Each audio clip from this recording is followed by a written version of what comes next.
ఈ రోజు ఏం చేస్తాము? వెజ్ చౌమీన్ చేస్తాం.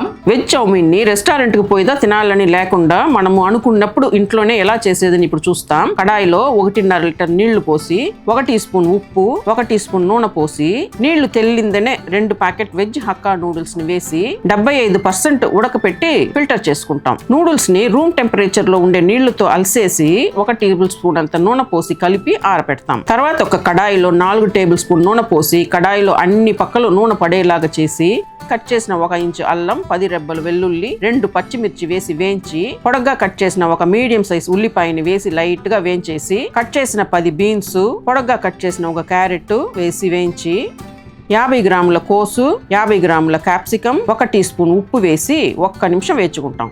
తర్వాత నూడిల్స్ ని వేసి 1 teaspoon soya sauce 1 teaspoon vinegar 3 tablespoon schezwan sauce 5 teaspoon tomato sauce 1 teaspoon చక్కెర వేసి 2 గరిటెతో బాగా మిక్స్ చేసి 1 teaspoon white pepper powder వేసి కలిపి కట్ చేసిన స్ప్రింగ్ ఆనియన్ వేసి కలిపి దింపితే హోటల్ స్టైల్లో వెజ్ చౌమీన్ ఇంట్లోనే రెడీ. ట్రై చేసి చూడండి.